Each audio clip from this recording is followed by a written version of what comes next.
Hello, I'm going to come to you today with a bit of a different kind of review for me of Inferno, a 2010 novel by Aline Miles. They are a poet, and this is a poet's novel. I have had this on my bookshelves for the longest of times, and I thought I would try and do something different because it is a poet's novel. The words that they use are it very much feels like a poet's novel, not in a kind of flowery words, but just in kind of how things bounce back and forth and things like that. I wanted to kind of bring that to you, so I thought I'd use a Dane Reed's method of sort of tabbing out stuff. For me, it's dog earing. Oh, terrible dog earing stuff. I thought I'd read those out to you. I should probably start off by saying that Eileen Miles used to go by her, she, her, but has switched in, I think, about in their 60s. She's now in her 70s to they, them. But, the back of this book, the description is from its beginning to its end, Miles's chronicle transmits an energy and vividness that will not soon leave its reader. Her story of a young female writer discovering both her sexuality and her own creative drive in the meditative and raucous environment that was New York City in its punk and indie heyday is engrossing, poignant, and funny. So at this point, they were identifying as she, her, but that has shifted. So throughout the things that I read, there may be references to she, her. It is a novel of an Eileen Miles, who I guess is fictitious, though many of the names that seem to come up in the novel, including her own, are quite real. And you have the fun of going through Wikipedia to find various names that show up and go, oh, these are actual people. It's very so it's fictionalized in that kind of closely corresponding to the poet's life, perhaps. You know, you can only treat it like a novel, and that's, I guess, how I'm treating it. So yeah, let's get on with just a couple of things. Let's start off with the very first lines. The very first lines. My English professor's ass was so beautiful. It was perfect and full as she stood at the board writing some important word. Reality or perhaps illusion. She opened the door. With each movement of her arms and her hand, delicately but forcefully inscribing the letters intended for our eyes, her ass shook, ever so slightly. I had never learned from a woman with a body before. Something slow, horrible, and glowing was happening inside me. I stood on the foothills to heaven. She opened the door. And yeah, we're getting that right at the very first line, that kind of the tension, the marriage of mind and body, of learning and also noticing their teachers his I their teacher's ass. My family was like living with cruel cats. Some would turn as you entered a room. Oh, it's you. There is a really kind of striking point with this teacher, that the teacher is teaching them Dante's Inferno, and she gets all the students to write their Inferno, and Eileen is the only one who writes a poem, and she says, "Oh," and the teacher notices this and reads it out loud, and that leads to, I don't remember her reading. I remember her reading me. I remember her reading my poem. I remember her holding something I wrote, a gleaming page, mine, that rolled out of the sad typewriter on the kitchen table at 33 Swan Place. My father had given us that typewriter. It wasn't even mine yet. It was ours, the family. It would be mine when I left home. I was already gone. I would take it with me, but everyone sat in class now, listened while Eva Nelson, the teacher, stood there and read my Inferno. The waves rolled on, and indeed, there's that sense of this Inferno that we're getting here is Eileen Miles's Inferno. When Eileen is out in the world, uh, she's a struggling poet, no money. And there's some kind of hard economic consequences of being poor, of being a female being poor in the city. But I'm female, so there was an added bit of danger. people always attacked me with. Like I would find myself alone and something bad would happen. Nothing did, of course, but economically I was pretty naked. Once people saw how broke I was, they decided I was for sale. This first section of the novel seems to be about, the different paths. Am I going to be someone who's creating, or am I going to be an object? There's also just being a female poet amongst all these male poets. I wrote constantly and was learning all the time, and I was always meeting people who were poets, mainly men, and they would tell me what to read, and I would go, huh, and decide myself what I actually liked. And I could decide, happily alone in the 6 inches between my eyes and the pages of a book. I had largely been cut out for this life. Now, my first couple of years in New York, I did not go to the library anymore, and pretty much never would again, nor had I installed a small building inside myself. Yet, I needed it in my head, that quiet, lurid feeling that grew and shrunk in relation to the beat of words on a page. I liked to pen-tell pen. I enjoyed a long yellow legal pad and the shaky din of a manual typewriter, but these conditions had not exactly taken shape. I had not been in a groove long enough with my materials to feel I was on a road. Sliding down a dune, feeling the warm sand, looking up at the sky, the blasting white sun, with the windows open, the poem flapping out of a typewriter in front of me. I made this. I am free. I had a room.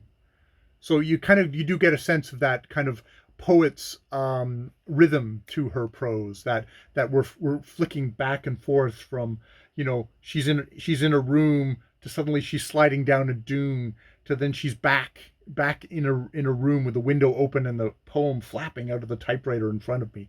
It's got that lovely thing of like, I'm not going to be constrained, don't have to be constrained to one scene, that kind of very imagistic kind of feel to her storytelling. There is a thing here of like, there's that idea of like, people kind of clawing over each other.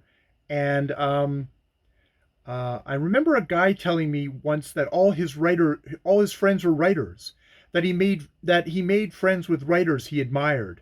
This same guy later married Paul Blackburn's wife, his widow. I was shocked. It all seemed wrong. Anything that wasn't just totally accidental seemed wrong to me. I just moved from Arlington. Isn't that using people? Isn't it bad? And that kind of that sort of sense of people just using each other is just like it seemed to be kind of like the antithetical thing to poetry, though of course it's completely human and common, so I guess it's everywhere. Here's them on the poet's life. The poet's life is just so much crenulated waste, nights and days whipping swiftly or laboriously past the cinematic window. We're hunched and weaving over the keys of our green, our gray, or pink-blue manual typewriter, maybe a darker stone, cold, authoritative selectric with its orgasmic expectant hum, and us popping pills and laughing over what you or I just wrote, wondering if that line means insult or sex, or both, usually both. I read this book called Hunger by a Scandinavian writer named Knut Hamsun. He would just walk around Bergen, chasing some girl in a red dress with big fat braids. Something drove men, and meanwhile they wrote about it.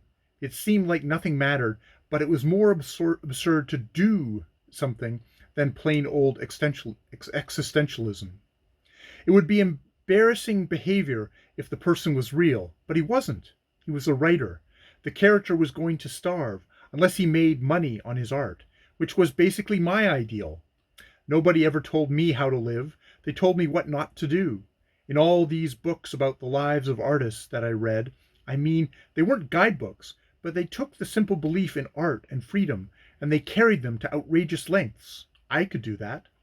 Before I could write, before I even knew how to spell, I went out with my best friend Billy LeBlanc, and we created a bunch of letters out of symbols we knew. Sun, wave, stick. We made letters. We had so much to say to everybody, and we pronounced our ideas carefully with crayons and paper, and we folded them up and placed them in one mailbox on a house on our street. We were so excited because the silence of our childhood was over. We wrote. We sat on the sidewalk outside of that house.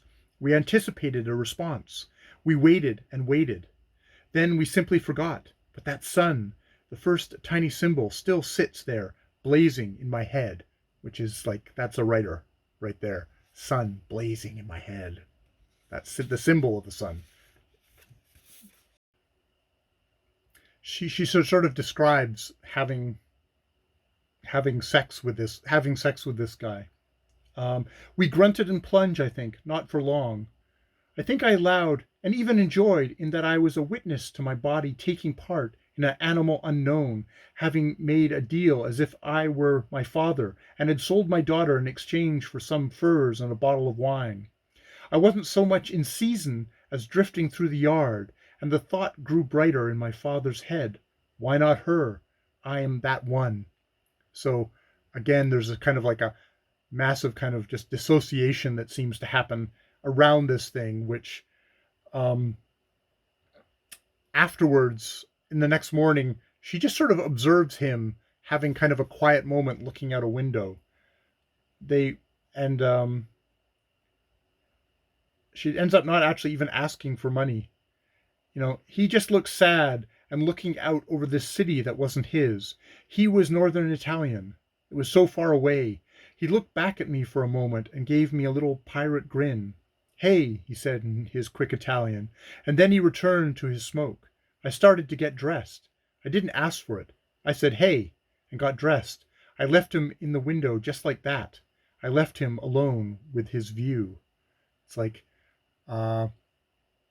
stepped out of his, and also stepped out of his view as like stepping out of being an object. And this is her hell. You can tell that this is the inferno part of this of this book. If this book is going to be structured like Dante, this is stepping out of the hell.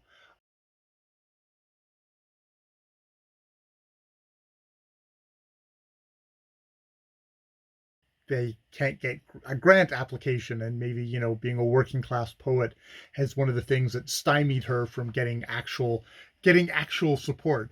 So this is the purgatory section of a poet's life. She's actually is a poet, and now we're going. And indeed, it starts off with the thing of the abstract. The second section of my novel, Inferno, coincides with Dante's Purgatorio, and in it I concern myself with the career of the poet. Here's an example of one of her poems. Joan. Today, May 30th, Joan of Arc was burned. She was 19, and when she died, a man saw white doves fly from her mouth. Joan was born in 1412 between Lorraine and Champagne. Joan was raised on legends. Merlin said France would be lost by a woman and saved by a virgin. Joan was not an adventurous girl, not a tomboy, but very dreamy, good, stay at home, the baby of the family. Joan never got her period. She heard these voices in the bells. She saw angels in colored glass. She believed the sun moved around the earth because that's what she saw. She believed God wanted Charles VII to be king of France because that's what Michael, Catherine, and Margaret told her when she listened to the bells. Her father said he'd drown her if she didn't stop this nonsense. She was 19 years old when they burned her body in the middle of town while she was still alive. A white dove came out of her mouth as she died.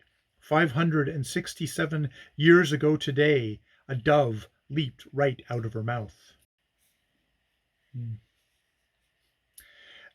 She uses a lot of underlinings and strikeouts in this section. Stuff like the dancer standing there was like a big cookie. This is her back as the director of this this thing. The dancer standing there was like a big cookie, a cookie I would soon be jamming my fist into.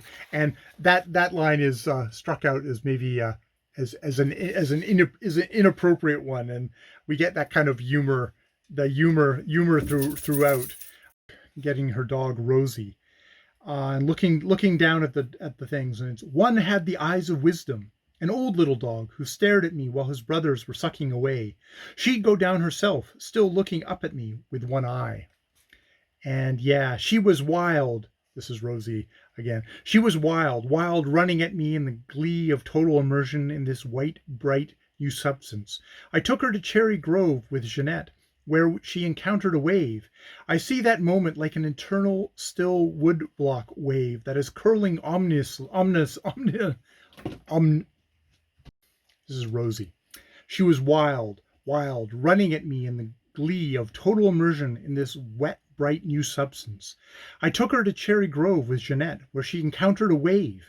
I see that moment like an eternally still woodblock wave that is curling ominously over a small black and white dog. And Rose, entirely frightened and in awe. I'm in love. Here's a bit, just like kind of a little thing of just sort of sadness. Once in a while, very rarely, when I felt this bad, I hold on. I stay in that little blue hallway outside despair for a moment. It's other people thinking, not mine. See what comes, they chirp. Rose and taking the city dog into the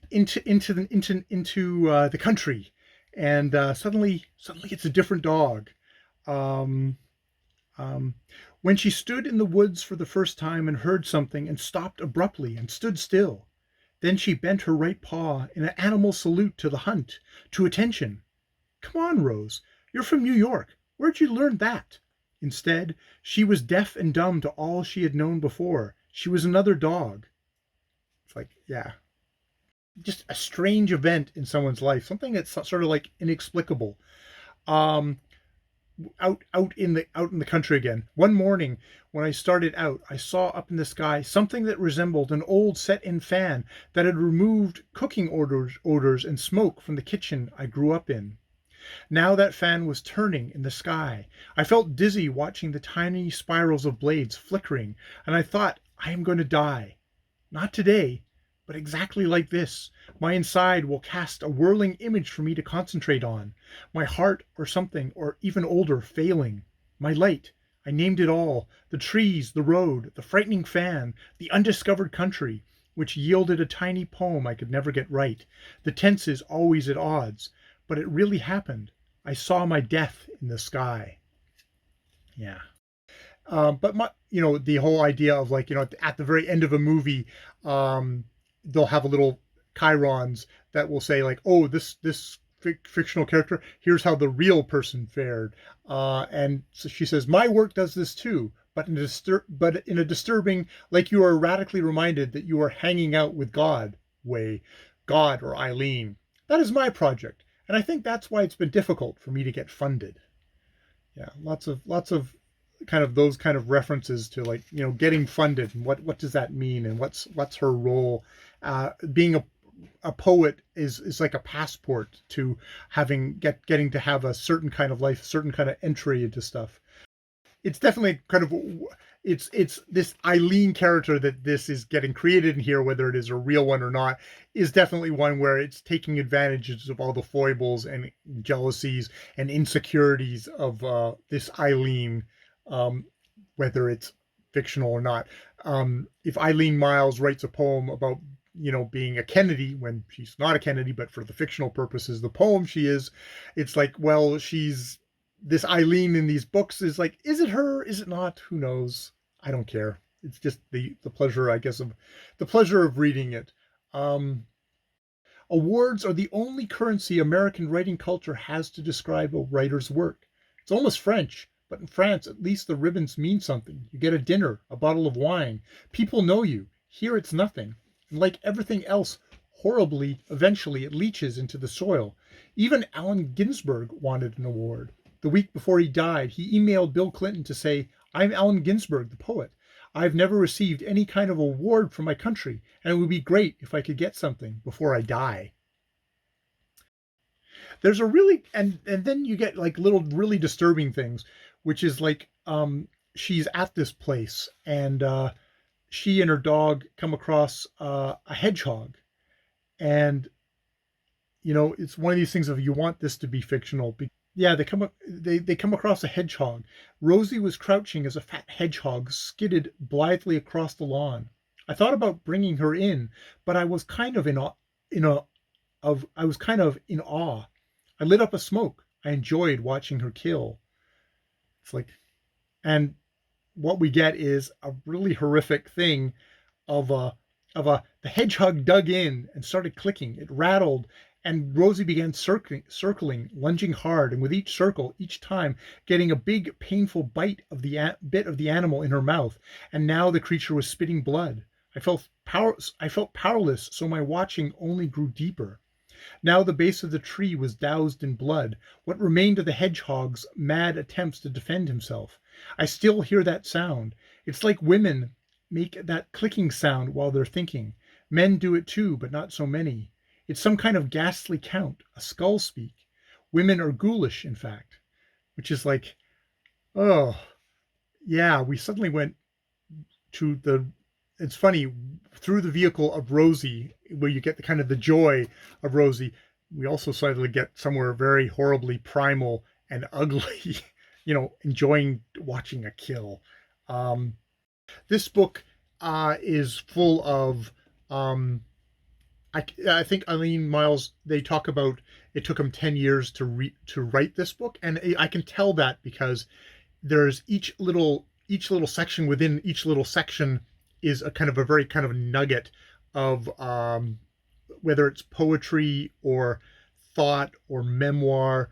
It feels very tightly packed. Like these have been worked, not like overworked, but it's just like it's been compressed and tightly packed. There's so much going on here. I can see it. There's some works that just feel thicker than others. I guess you could have starts off with, I notice the Starship Enterprise is often shot from outside, sailing through space with its theme song blaring. Like, this is the show, don't worry. In Virgil, when the winds hit, they get in the ship. And that's the story.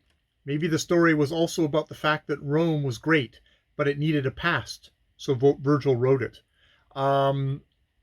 Which, Star Trek! Eileen Myles, Star Trek fan. That warms my heart. There's also that thing of what is Eileen Myles? What is their function in this book? That Rome was great, but it needed a past. And is this America? America was great, but it needed a past as well. And this is what she is writing. She is the poet in this thing. When one poet talks about another poet and what they're doing, it's like, is that what this poet is doing? Maybe. I could tell when a poem had a little weight. It was real. For me, that weight is about feeling. I'm not an exclusively emotional poet, but I start with a problem, and I keep returning to the feeling of it, not the idea. I don't replace it.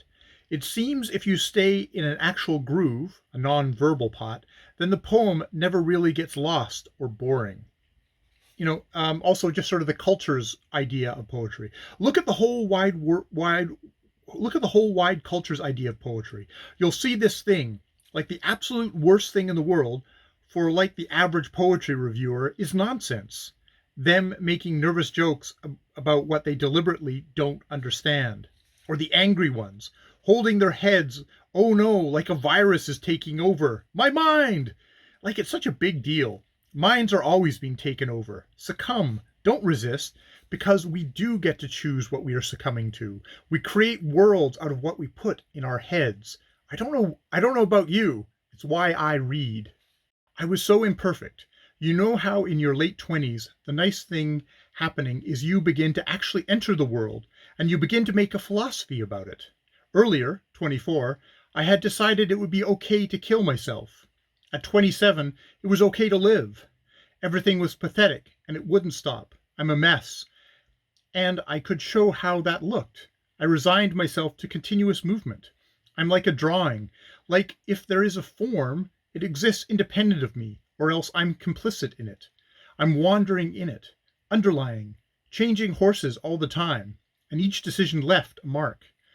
So yeah, I'm a drawing, a continuous movement. That kind of that feel, and again, there's that choppy language, which is kind of almost like note taking. Like we're moving along with her as it's happening to her, even though this is something that is definitely told in retrospect. And I was pulling on my clothes, and it seemed like the clouds were laughing at me. In their majesty, gleaming beauty, I had always felt kind of tough, but now I was just a faggot. That was it. I felt like a gay man. I didn't feel any stronger being a lesbian. I felt weak. Look at me, God, I cried out.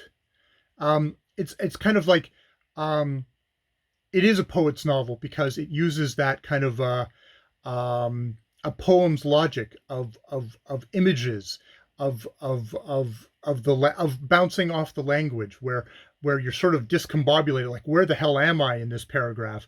You know, it's like I'm the leaves were gone. I'm out for a walk, but then suddenly I'm looking out I'm out the window, and then I'm in the cemetery, and then you're bouncing all over the place. But there's an emotional kind of a thing there that you actually do get from the poem. The poem being just this is all blocks of prose, but it's very much prose poetry in how these paragraphs are constructed, and the very kind of raw, visceral kind of fluidity of being of this Eileen Miles on the page.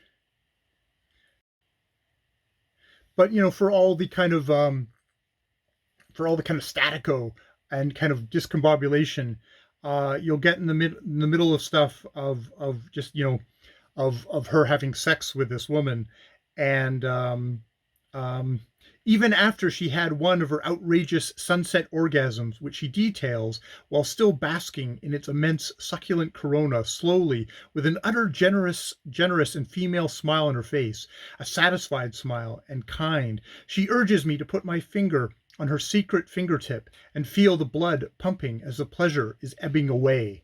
It's like it's really gorgeous, and it's really intimate, and it's really sexy. Yeah, yeah.